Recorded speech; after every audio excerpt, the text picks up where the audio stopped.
Bonjour à tous. Alors ça commence mal puisque c'est pas du tout mon premier slide. Donc on va revenir au début. Voilà. Alors, ce que vous voyez à l'écran, c'est une anecdote. Bon, je ne vais pas vous la lire, vous pouvez la lire vous-même. C'est une anecdote, si on veut jouer les profs de français, plutôt rigolote, assez bien écrite, j'espère sans faute, et qui commence par aujourd'hui et qui finit par VDM.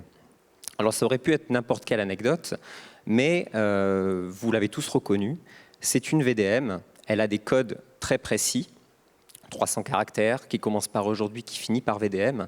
Et c'est grâce à ce genre d'anecdote que je suis là aujourd'hui et que je vais vous parler de la monétisation d'applications mobiles via ce genre d'anecdote que vous retrouvez sur nos applications Android, iPhone, Windows Phone, un petit peu partout maintenant. Donc, on a ces VDM et comment on va gagner de l'argent avec finalement que du texte, qui est plutôt marrant. Donc, je suis Guillaume Passaglia, je suis responsable donc, de la société Beta et compagnie qui édite le site VDM et ses applications. La première chose à se demander, c'est déjà où on met les pieds. Puisque on se retrouve finalement dans un monde qui est relativement nouveau, le monde des applications. Il est né à peu près donc, à l'année 2007-2008. Il y avait un certain Steve Jobs en 2008 qui a lancé le premier SDK pour créer des applications. C'était en mars 2008 et ça a donné le coup d'envoi d'une grosse course au développement pour être présent sur les applications mobiles. Donc commençons par le commencement. Peut-être quelques chiffres sur Apple. On en est quand même à 27 milliards de téléchargements faits sur l'Apple Store depuis le début et pas moins de 6,4 milliards de revenus reversés aux développeurs. Alors quand je parle de revenus reversés aux développeurs, je parle bien sûr de la part d'applications payantes et d'achats in-app qu'Apple reverse, donc 70% du prix finalement auquel c'est vendu. Apple, c'est 43% du trafic mobile mondial. C'est absolument gigantesque. Et surtout, une stat qui est relativement intéressante, c'est que c'est 55% des revenus publicitaires applicatifs mondiaux.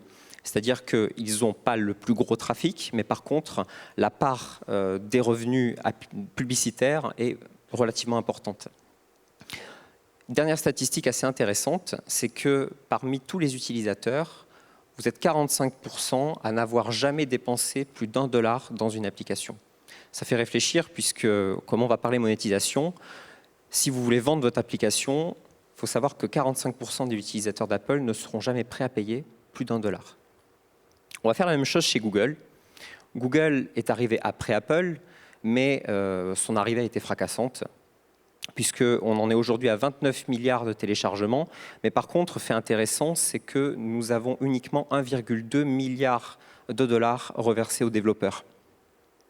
C'est peu comparé à Apple finalement, puisque c'est environ 6 fois moins, pour plus de téléchargements. On voit déjà que la différence est nette, puisque ça veut dire qu'il y a beaucoup moins de revenus, enfin en tout cas d'applications payantes et d'achats in-app, faits chez Google. Deuxième fait intéressant, c'est que même si Google a beaucoup plus d'applications téléchargées, le trafic mobile global est moins important. Il est de 37%. Et pour des revenus publicitaires par rapport à son trafic, moindres, puisqu'ils sont de 31%. Et dernière stat, c'est que même si 45% chez Apple, ça vous paraissait énorme, parce que bon, 45% des utilisateurs qui ne sont pas prêts à payer $1, c'est quand même beaucoup. Chez Google, ils sont beaucoup plus, ils sont 62%. Et le dernier, c'est Microsoft qui est arrivé bien à la bourre dans le monde des applications, même si l'OS mobile était là depuis très longtemps. Ils en sont quand même à 4,1 milliards de téléchargements et ça génère presque autant de revenus qu'Android puisqu'ils ont reversé 950 millions d'euros. Donc on voit que Microsoft est une alternative aussi relativement viable quand il s'agit de payer quelque chose. Donc maintenant qu'on a vu très rapidement les trois principaux OS, il ne faut juste pas oublier quelque chose, et c'est une stat qui fait assez peur pour quelqu'un qui veut mettre son application sur un store, c'est que la moitié des applications sont quasiment jamais téléchargées, ou alors moins de 10 fois. Donc ça, c'est une statistique qui est très importante, ça génère un phénomène de longue traîne, c'est-à-dire que vous mettez votre application, vous la laissez faire, elle tombera en général dans l'oubli. Donc pour monétiser ça, on va dire que votre application fait plus de 10 téléchargements au global, il vaut mieux. La première, quand on offre un service, quand on offre quelque chose, la façon la plus logique de faire les choses, c'est de le vendre. Donc, c'est de faire payer son application. Si vous faites payer votre application, il faut savoir que fin 2013, 4% des applications sont payantes sur l'App Store uniquement, et 1% pour Google Play. C'est-à-dire que quelque chose qui paraît logique, en disant on crée un produit et on le vend, à ce moment-là, dans le monde des applications, c'est complètement différent puisque le pourcentage d'applications payantes est ridiculement faible par rapport aux applications gratuites. Par contre, le prix est relativement élevé.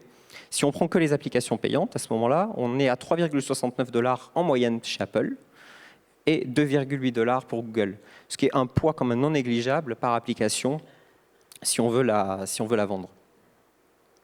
Si on fait le tour des stores, on se rend compte que chez Apple, donc au niveau de la gauche, la première application c'est WhatsApp et après nous avons que des jeux. Android c'est différent, on a énormément d'utilitaires. C'est dû essentiellement au fait que les deux OS sont faits différemment, puisque chez Apple, tout est sandboxé, tout est, disons, mis dans des petites boîtes. Chaque application ne peut pas interagir avec le système, ça change un petit peu avec iOS 8, mais pour l'instant c'est le cas. Ce qui fait qu'on a des choses qui ne se rapprochent pas du tout des utilitaires et qui sont plutôt dans le jeu, dans l'amusement. Ce qui est tout le contraire d'Android, puisqu'à ce moment-là, Android, c'est un système beaucoup plus ouvert, et on a donc des utilitaires qui sont beaucoup plus présents. La demande n'est pas du tout la même. Si on fait les plus ou les moins, quand est-ce qu'il faut vendre son application? Déjà, il faut vendre quand il y a un réel besoin. Alors ça peut être une application niche, ou ça peut être des applications qui sont vraiment novatrices. Par exemple, si je prends un jeu dernièrement qui s'appelle Monument de Valley, alors que des jeux se vendent quasiment plus, Monument de Valley a fait des millions de téléchargements payants. Il y a encore de la place pour ces applications payantes. Ou alors des utilitaires. Par exemple, moi j'utilise Tweetbot par exemple pour Twitter, mais alors qu'il y a une application gratuite, mais cette application apporte un réel plus en termes d'expérience utilisateur. Et l'avantage quand vous avez une application payante qui fonctionne, c'est que vous êtes vite dans les tops, vous êtes vite repéré et vous êtes vite une alternative possible et viable à une application gratuite. Et finalement, quand vous la vendez, votre revenu par utilisateur il est extrêmement élevé. Ça paraît peu, 3,69 $ chez Apple. Mais comparé aux autres modèles de monétisation, par exemple la publicité qu'on verra tout à l'heure, c'est plutôt énorme. Par contre, bien entendu, comme vous vendez quelque chose, à ce moment-là, les utilisateurs en attendent beaucoup de vous, que ce soit au niveau de l'update, que ce soit au niveau de la qualité de votre application. Donc ça demande quand même beaucoup de travail pour pouvoir vendre une application correctement. La deuxième solution, elle est toute nouvelle. Si on prend l'historique d'Internet, ce sont les achats intégrés. Maintenant, beaucoup d'applications utilisent ce genre de système pour monétiser leurs utilisateurs. On le voit sur le graphique. En janvier 2012, il y avait moins de 50% des applications gratuites qui contenaient des achats intégrés. Aujourd'hui, il y en a plus de 80%. Même le Japon, on est à 94%. Ce qui fait que ça devient extrêmement logique et habituel maintenant d'avoir des achats intégrés sur une application et c'est pour les développeurs un modèle complètement viable. On voit d'ailleurs sur la courbe qu'il y a des petites descentes au niveau à chaque fois du mois de décembre. Alors, allez savoir pourquoi, mais les gens sont sans doute plus à même à acheter des applications au mois de décembre, ce qui fait que le nombre d'applications payantes augmente et donc le nombre d'applications gratuites avec des achats in-app baisse au mois de décembre. Donc si vous voulez vendre une application, il faut peut-être mieux choisir le mois de décembre. À droite, vous avez les types d'applications sur l'App Store qui utilisent ce modèle de rémunération. Ce sont que des jeux, dans le top, avec Clash of Clans en 2013. C'est ce jeu-là qui a rapporté le plus d'argent avec les achats in-app. Alors c'est un beau modèle, puisque l'application est gratuite, vous pouvez la tester.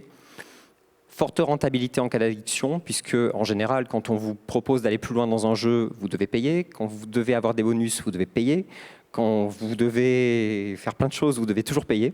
Et ce qui amène à une possible frustration d'utilisateur, en tout cas c'est mon avis, et c'est l'avis que j'ai quand j'utilise des applications avec des achats intégrés, c'est que j'ai jamais l'impression d'avoir l'application en tant que telle, et j'ai toujours l'impression de devoir payer quelque chose. Donc attention à vos achats intégrés quand vous mettez ça en place. Ne frustrez pas trop l'utilisateur, frustrez-le assez pour qu'il achète juste quand il faut et où il faut. La troisième solution, c'est celle qu'on utilise, c'est celle qui va être développée le plus en détail dans cette présentation, c'est la publicité. On a un marché absolument énorme qui grossit d'année en année. Il est actuellement de 20 milliards de dollars en 2013. La France, on est tout petit, on est à 230 millions, mais ça suffit déjà pour avoir un joli marché. Il faut savoir que la moitié des applications, qu'elles soient gratuites ou payantes, utilisent la publicité. Mais par contre, contrairement à une application payante, où là, on avait un revenu par utilisateur qui était relativement énorme, si on se place au niveau d'une application gratuite monétisée par la publicité, j'ai fait le petit calcul avec VDM, on est à 0,004 centimes d'euros par jour et par utilisateur. Alors ça fait très peu, et d'ailleurs, il vous en faudra 2500 si vous voulez payer un McDo. Donc si vous voulez manger un McDo tous les jours et que vous avez une grosse équipe, il faut faire le calcul. Donc c'est quelque chose qui est alternatif, mais par contre qui va vous demander une audience relativement élevée pour commencer à faire de l'argent. Par contre, c'est quelque chose de très facile à mettre en place. En général, on s'inscrit sur un site de monétisation, on l'installe, ça fonctionne, ça marche. En plus, c'est évolutif, c'est-à-dire que quand vous avez commencé à monétiser une application par la publicité, vous pouvez évoluer. Vous pouvez mettre d'autres publicités, vous pouvez aller sur d'autres modèles de monétisation publicitaire. Donc vous n'allez pas rester bloqué. Par contre, comme vous allez ajouter des choses à votre application, c'est soumis à beaucoup de bugs potentiels, vous allez ajouter des SDK, à ce moment-là, ça peut créer des conflits.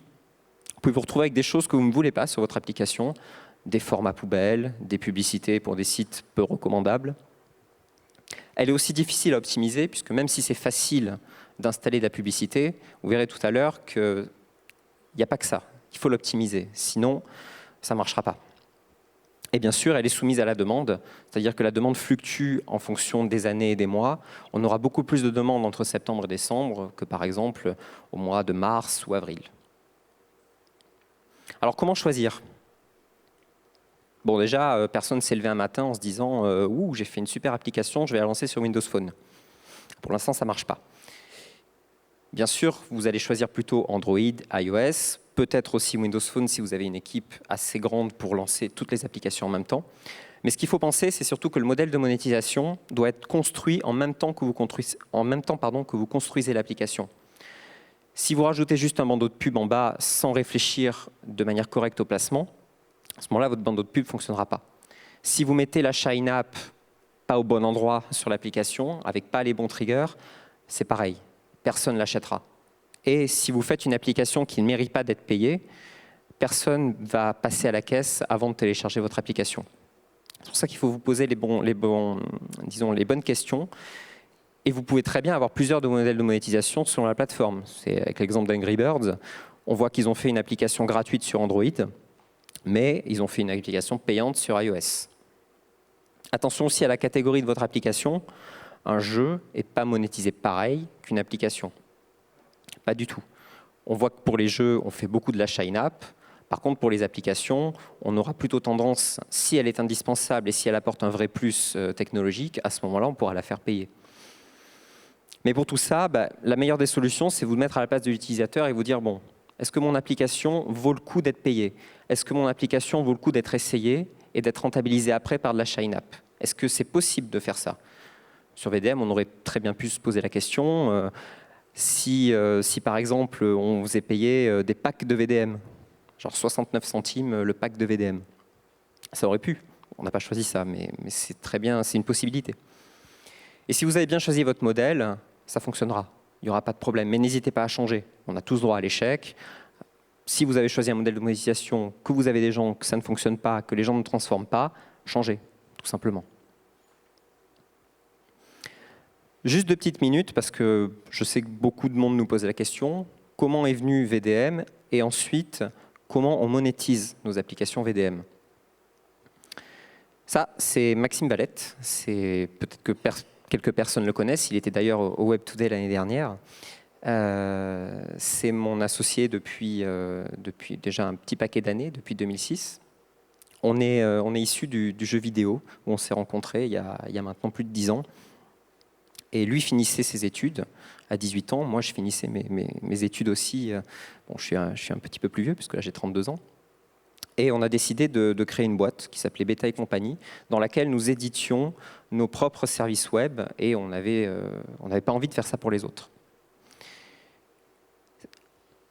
En janvier 2008, ça a donné VDM. C'est Maxime, un jour, qui s'ennuyait chez lui. Et on avait mis sur un channel IRC qui s'appelait VDM, Vie de merde, pardon.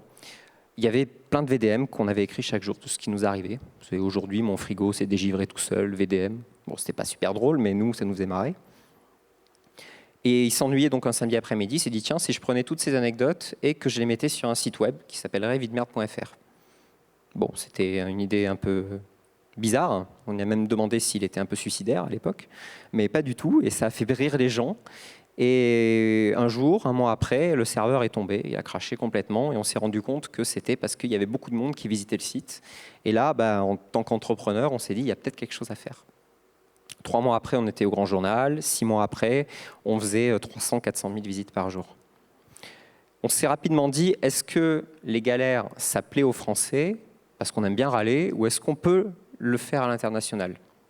Pour ça, on s'est associé à une dernière personne qui s'appelle Didier Gage, et on a créé F My Life, qui, donc dès son lancement, n'a pas fonctionné parce que ça ne s'appelait pas F My Life, ça s'appelait What a Fail, rien à voir, et ça n'a absolument pas fonctionné. On a changé de nom 2 fois, Today Shit Happens aussi, on l'a appelé, et finalement, c'est le 3e qui a marché, avec exactement le même contenu, avec exactement le même design, exactement pareil. C'est pour vous dire, des fois, il faut d'un rien pour qu'un projet fonctionne. Et donc ça, on est parti aux États-Unis. Et finalement, aujourd'hui, on est une petite dizaine dans la boîte. On a plus de 30 livres en édition. On a 4 millions de visites par jour sur l'ensemble de nos supports. Et bien sûr, sur nos applications mobiles. Comment on est venu sur mobile? À la base, c'est encore une idée de Maxime. Il s'est dit la chose suivante. On n'a pas les moyens humains de tout faire à deux. Un site, une application. En 2008, ce n'était pas possible. Donc on a créé une API et on a dit aux développeurs, écoutez, voilà, tout ce contenu, il est libre, il est gratuit pour vous. Allez-y, faites-nous la meilleure application possible. Donc on en a eu plein. On s'est focalisé sur 2 OS. J'ai dit 2 OS, voilà, merci. Et finalement, on a pris la meilleure application pour chacun des OS et on en a fait notre application officielle. Un petit peu ce que Twitter cherchait à faire.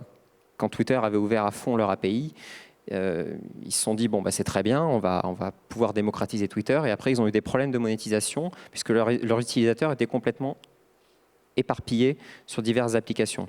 On a voulu pallier à ce problème bien plus tôt, où on s'est dit, il faut mieux faire bien 2 applications que d'en faire beaucoup et mal. Et finalement, ça a donné 22 millions de téléchargements à travers le monde, donc que ce soit VDM ou FML. Donc ces 22 millions de téléchargements, il faut les monétiser. Et pour connaître la monétisation, nous, à l'époque, on n'y connaissait pas grand-chose, puisque moi, je faisais de la gestion de projet et du dev, Maxime faisait du dev, et on s'est dit tout simplement, la meilleure des façons de monétiser du contenu gratuit, c'est de faire de la publicité. Mais faire de la publicité, peut-être déjà pas mal de gens ont essayé, enfin en tout cas entre vous, mais c'est pas très compréhensible au début, puisqu'on a plein de termes qui sont pas évidents, donc du CPM, du CPC, du CPD, du CPA. C'est des termes qu'il faut savoir, apprivoiser et qu'il faut comprendre. C'est-à-dire qu'on va proposer des campagnes, par exemple, au CPM, c'est-à-dire du coût par 1000 affichages. Voilà, une fois qu'une pub a été vue 1000 fois, ça donne un revenu. CPC, c'est pareil, mais au clic. Un clic coûte tant, 5 centimes, 10 centimes. Le CPD, on va vous rémunérer au téléchargement. Donc ça sera de la pub classique, mais derrière, ça demande une action d'utilisateur pour que la personne télécharge et vous serez payé uniquement à ce moment-là. Et le CPA, c'est quelque chose d'un peu plus générique. C'est pour de l'action après avoir cliqué sur une pub, donc de l'achat par exemple. Mais la valeur à retenir quand on parle de publicité, c'est que pas mal de gens vont vous dire « Ah oui, mais moi, mes campagnes, elles sont toutes au CPM parce que c'est mieux, j'ai un coût fixe. Ah non, mais moi, c'est tout au CPC parce qu'au contraire, les gens cliquent vachement. » L'important, c'est l'ICPM, c'est-à-dire le CPM moyen que va vous rapporter vos emplacements publicitaires. C'est là-dessus que vous devez vous appuyer. Surtout pas choisir un mode de rémunération mieux qu'un autre, parce que chaque mode de rémunération peut être mieux sur une application par rapport à une autre. Et ça s'adapte à tous les formats actuels, c'est-à-dire, il n'y en a pas des masses sur mobile, c'est un petit écran. Il y a toujours la bannière qui est toujours là. Beaucoup prédisent l'arrêt de la bannière, là, le 320 par 50 que vous voyez souvent en bas des applications. Personnellement, je ne pense pas. Ça reste un format le plus diffusé actuellement et ça sera très difficile de s'en séparer. Un petit peu comme les bannières sur le web, finalement. Sinon, il y a aussi l'interstitiel, que tout le monde connaît. On allume l'application et là, nous avons une publicité qui nous apparaît avant de lancer l'application. À la base, c'était pour faire patienter les gens quand l'application se lançait. Maintenant, c'est devenu quelque chose de totalement normal. Donc cet interstitiel peut être juste une image, de la vidéo ou même du contenu complètement interactif maintenant en HTML5. Et il y a le format natif. Donc le format natif que vous connaissez depuis très longtemps, par exemple dans Facebook, quand on vous propose de télécharger des applications quand vous êtes sur votre flux, ça c'est un format natif, mais on l'a très bien ailleurs, sur Twitter, et ça se démocratise sur l'ensemble de nos applications. Nous par exemple sur VDM, on compte le lancer en septembre.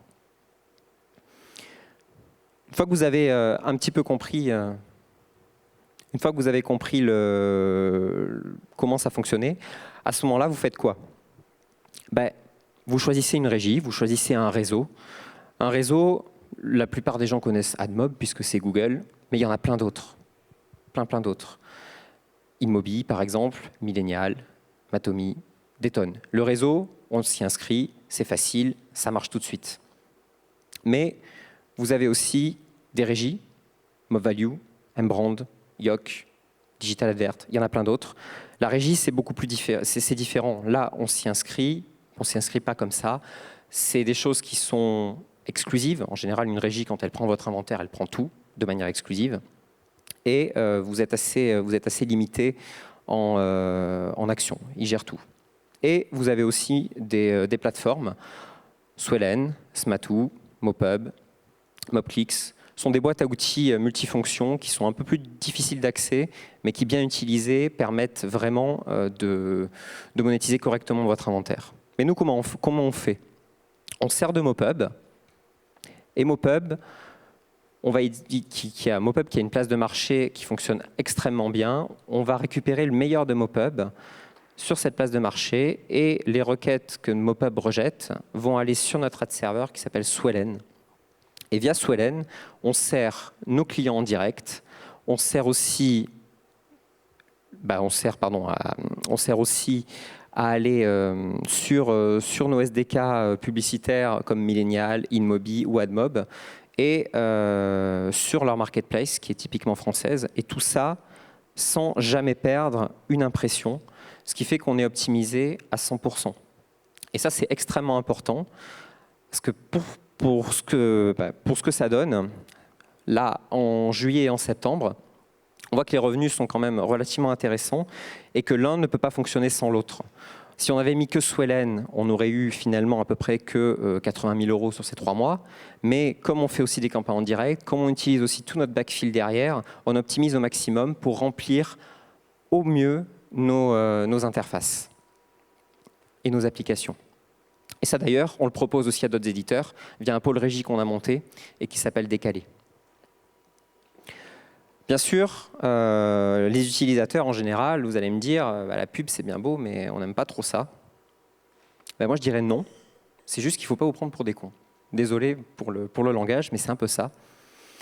Parce que finalement, quand la pub est bien faite, elle est complètement intégrée à l'application et les utilisateurs vont l'accepter. Par exemple, l'interstitiel, si on avait 2 interstitiels sur VDM. Le premier, c'était un interstitiel qui se fermait après un compte à rebours. Le deuxième, c'était un interstitiel avec une croix. Quand on avait les utilisateurs qui attendaient pour fermer l'interstitiel, déjà, 1, ils ne cliquaient pas, et de 2, ça les embêtait. Dès qu'on a mis la croix, à ce moment-là, ils cliquaient. Des fois, ils cliquaient à côté, donc c'est plutôt pas mal pour nous. Et de deux, jamais, bien au contraire, y râler, puisque pour eux, on mettait une croix, donc on avait la possibilité de fermer directement. Et là, on allait dans le sens de l'utilisateur. D'autres exemples qu'on a vu, que j'avais vu un petit peu avant, c'est des campagnes qu'il faut éviter, des campagnes de click-to-call, c'est-à-dire que quand on clique, à ce moment-là, ça déclenche le téléphone, un numéro surtaxé en général. Et ça, ces formats-là peuvent se retrouver de partout, dans n'importe quelle régie où vous êtes. C'est pour ça qu'il faut absolument que vous vérifiez les publicités qui passent sur votre application. C'est extrêmement important. Ne laissez surtout pas vos publicités tourner tout seules sans vérification. C'est là où vous aurez des problèmes, c'est là où vous aurez des choses qui ne vont pas sur votre application. Et finalement, vous aurez des plaintes des utilisateurs. La publicité fait partie intégrante de votre application et doit être traitée de la même manière que votre contenu. Et après, finalement, hop, juste avant, voilà. Finalement, pour finir, avant-dernier slide, la publicité, c'est quelque chose qui, à un instant T, rapporte, mais qui, dans l'avenir, si votre inventaire continue à rester important, peut potentiellement rapporter encore plus. Bon, en France, on est un petit peu en retard, mais en tout cas, on espère rattraper notre retard sur les États-Unis et sur le reste du monde, notamment les pays asiatiques, pour continuer à se développer en matière de publicité, puisque quand la publicité se développe, c'est aussi bon pour nous. Pour finir, j'ai une bonne et une mauvaise nouvelle. Bon, je vais commencer par la mauvaise. C'est que tout ce que j'ai dit là, dans un an, ça sera sans doute plus valable. Pourquoi? Ça, c'est la bonne nouvelle. Parce que vous êtes sur un marché de croissance à 2 chiffres. C'est-à-dire qui évolue tout le temps. Là, ce qu'on a fait sur VDM, avec Mopub, avec Swellen, toute l'interface, on la changera sans doute dans un an. Mais ce n'est pas grave, c'est comme ça que ça évolue et c'est comme ça qu'on a su évoluer jusqu'ici. Merci.